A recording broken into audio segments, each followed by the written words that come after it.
Welcome back to some new r/malicious compliance stories, where people comply to the letter, but not the spirit of a request. I hope you had a great day. Thanks for all the likes and comments on the last video. And now let's start with the first story. It's called It's Not Working Out. I joined a startup's AI team, which was made up of just 3 people, including myself. The other 2 were more senior, and together we spent about a year developing a product that was really starting to gain traction with new clients. Then everything changed when our CEO decided that regular team-based sprints, essentially daily check-ins, weren't effective enough. Instead, every team member had to become a head of a project, meaning we had to organize, manage and run separate daily scrums. Typically, we were assigned to 4 to 6 different scrums at once, which completely destroyed any chance of sensible resource planning. That was the breaking point for the 2 senior members of my team who promptly decided to quit. I tried to stick it out, but suddenly the CEO started giving me a really hard time. I got the sense he was holding a grudge because I once didn't answer my phone at 6:29 PM, when work ended at 6:30 PM. I even called him back at 7 PM, but apparently that wasn't good enough. After that, instead of speaking to me directly, he would just relay everything through one of the seniors, who at that point was also planning to quit and wasn't exactly motivated to help. And with work management going off the rails, things were only getting worse. Engineering becomes a nightmare when you don't know the reasoning behind your tasks, and the CEO just kept throwing assignments at me with no context. So I set up a one-on-one meeting with him and asked if he could communicate with me directly. That did not go over well. He got upset and strongly implied that this isn't working out. Basically, my time at the company was coming to an end. Now, knowing what I knew about our codebase, which was built in LangChain and Runables, notorious for their poor readability, and the fact that everyone was quitting, I figured things weren't going to end well for them. Sure enough, about a week after that conversation, the 2 senior members quit. That was about a year ago. And just recently I saw that they put out their first PR article since I left. Turns out the entire project we spent a year developing was scrapped and replaced with something completely new and generic. I can't say I'm unhappy to see that product crumble. The next story is called Billable Hours. I was a contractor overseeing other contractors, basically telling them who, what, where, when, how, and how much they could do their jobs. The only real authority I had came from the fact that the agency I worked with was regulatory, meaning they could impose fines or require remediation.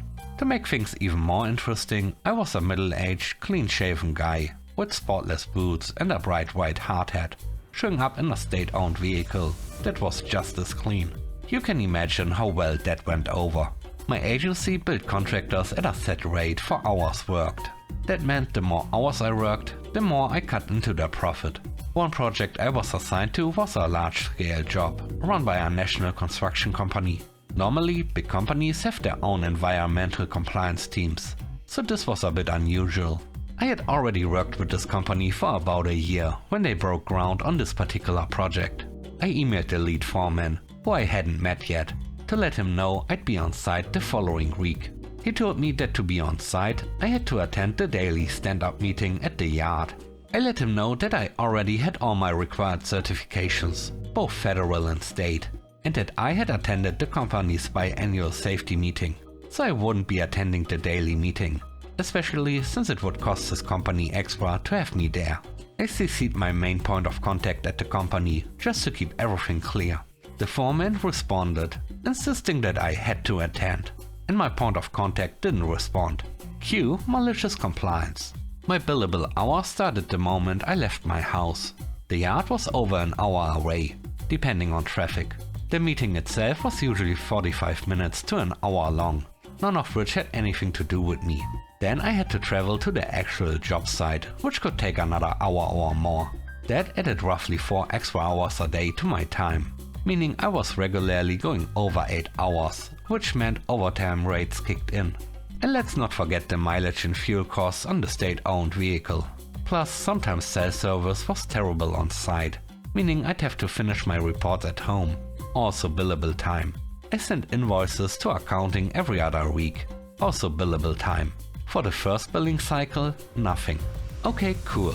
The second billing cycle, I got an email from the VP of Operations, with my point of contact CC'd, demanding an explanation.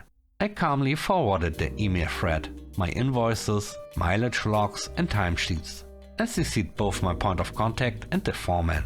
Less than an hour later, I received a very different email from my point of contact, now CCing the VP and foreman. It basically said that I could do whatever I wanted, whenever I wanted, including completely stopping work on site if I felt it was necessary. The only person I had to answer to was my point of contact. I would love to have been a fly on the wall for that conversation. That night, I treated my spouse to a very nice dinner. The last story is called All the Paperwork. I work in US Customs Compliance, which, due to the current administration, has been incredibly unpredictable. Tariffs are constantly changing, along with the definitions of product classifications and materials that qualify for specific exceptions. In short, it's a mess. One major process at my company is called duty drawback. To simplify, if Company A imports products into the US, but immediately ships them to, say, Canada for their franchise stores, Company B, then technically Company A was just a stop along the way, not the final receiver. Company B pays import taxes, called duty, but since Company A also paid duty upon import, they are entitled to a refund, hence duty drawback. This process requires extensive record keeping, and after months of tracking down data, going back 5 years, our team discovered gaps in the information. We had to patch those up, verify the math, correct errors and make sure everything was accurate. It was exhausting. We worked up to 16-hour days, because someone promised leadership that we could complete this in 2 months, when we realistically needed 5. Weekends were constantly interrupted by work calls, but we finally managed to submit the application. And it worked. We got a great return. But, because we missed the deadline by a single day, and the process was a little rocky, my boss was let go for poor performance and missed opportunities. Never mind the fact that he was the one who started and drove the entire project in the first place. Then the higher-ups decided they wanted a physical record of everything covered, not digital, because apparently that's not official enough. They wanted everything printed, in binders, on official letterhead, and sealed and signed. My boss's superior, who took over his desk, was not happy about the extra workload. Frustrated, he told us, they want paperwork, they'll get paperwork. Find the biggest binders you can and put everything else on hold until they have exactly what they asked for. Then, just to make sure they truly saw everything, he added, and to make it extra clear, printed single-sided. So far, I've printed 3,600 pages, hole punched every single one, and stuffed them into 6 massive binders. That only covers half of year 1. Out of 5. The binder pile is already 3 feet tall, and there's plenty more where that came from. Thanks for watching the video to the end. I hope you enjoyed it. If you did, please don't forget to leave a like, comment and subscribe. And if you have time, watch another one of my videos. Also, if you want to support me further, check out the channel membership or Patreon. And now, I hope you have a great day. See you soon. Bye bye.